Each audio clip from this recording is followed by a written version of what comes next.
What's up, guys? This is Matt from Torque. We're finally back with another episode. We know it's been a long time since working on the Dirt Sportster, but we're finally back with the third stage of the process, and we're gonna try to get this thing dialed in. Before we start to rip down this front end, we're prepping this bike for a really cool race. It's hosted by Rusty Butcher. He seems like a pretty cool guy. I've been seeing more of his stuff lately. He builds some pretty badass bikes. It's at Loretta Lanes in Tennessee, so we're getting it ready for that.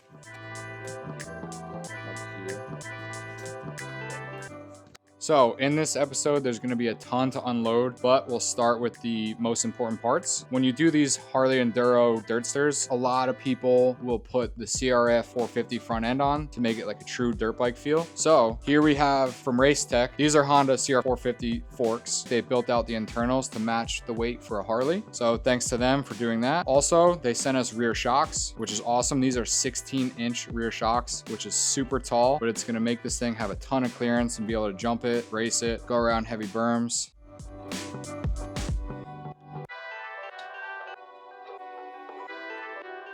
One of the keys today that we're going to show you guys is bolting the CRF450 front end onto the Sportster neck. There's a conversion cap. This is from Rusty Butcher. He was cool enough that he made this for people who do this. So that makes it nice and easy to convert it right onto the Harley frame. For the hand controls, we went with the 7/8 diameter.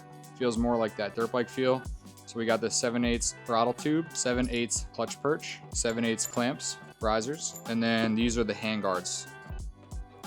And to top it off, we're gonna go with full dirt bike knobbies. This is the difference.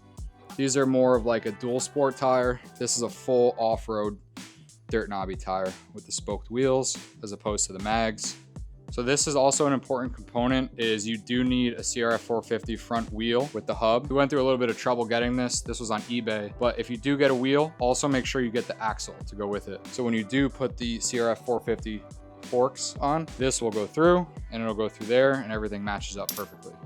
This here is the Rusty Butcher racing seat. It's like that flat dirt bike style. So we got to get this on here. But an issue we ran into during the process is this is a 3-gallon tank, which doesn't fit with this length seat. So down here we got the 2.2 gallon tank, which is what you'll need in order to run this seat. We also have dirt bike fenders. They're all plastics. That way they can get nice and beat up. They keep the dirt out and they just look nice and aggressive. Got the number plate here, fork guards there.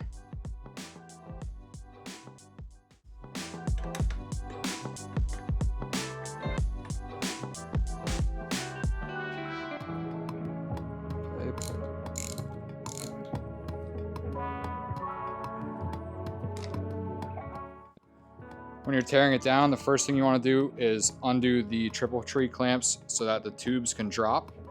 Then you can take the top triple clamp off, and then you can undo the stem from the neck and pull that out so you can get ready to put the CRF450 stem in.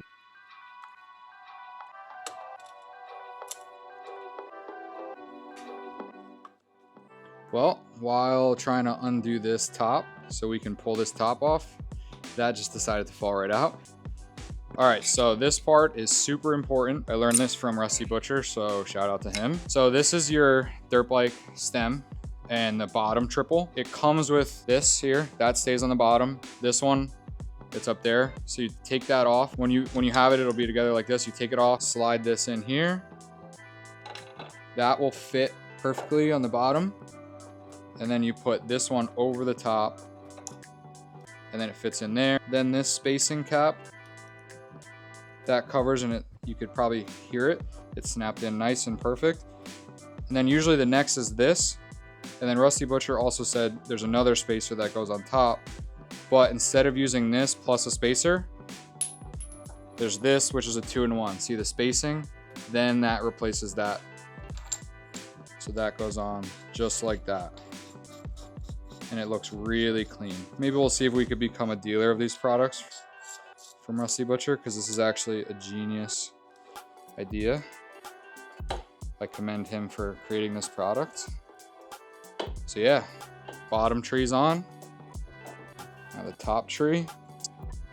You're gonna want to keep your top stem nut. That goes on the top. Boom. Super pumped to get the CRF450 forks in here because this thing is gonna be badass. All right, now that the hard part is done, undoing your Sportster front end, bolting in the front end triple trees from the dirt bike. Now the fun part is putting the forks in, which go right through here, right through there. I want it to be kind of flush, and then you bolt these up. Oh, flew right off. We're just gonna temporarily tighten these just so the forks don't fly down. And then after, we're gonna have to probably adjust it so that the axle can go through and line up with the other fork. So this is what it looks like with it on. We're ready to throw the wheel and axle on.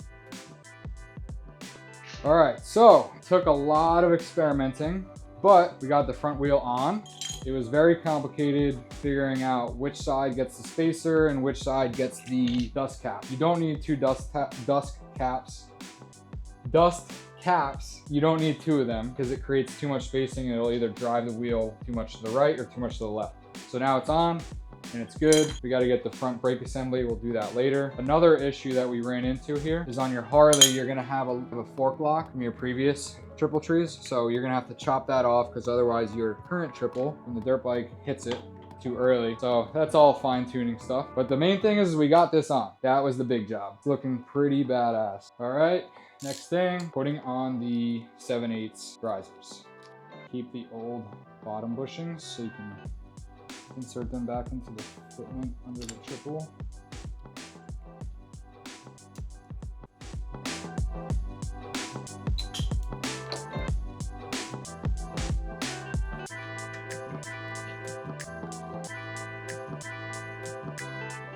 All right, now that the front is all done, for the most part, we just have everything hand tight. We're gonna obviously go through everything later. Now let's get these 16-inch Race Tech rear shock on.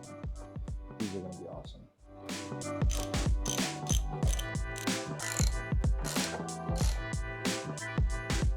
All right, so we are starting to run into some roadblocks here. The spacing is different from the Burley shock versus the Race Tech shock. So when you try to put this on here, there's not enough thread to come out to get the nut back on there. Definitely not a safe enough amount of threading to get it nice and tight. So we got to figure out something there, whether we shave that spacing down or if we shave down this spacing somehow, but I don't really want to do that on this.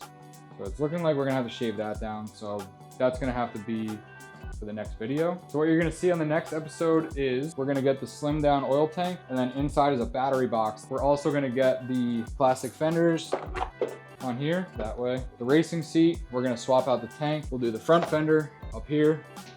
That's gonna look pretty badass. And then we will get all of the hand controls bolted on too. But yeah, we're a little capped out for the day. A little too much work fit in here. So we'll see you guys on the next one.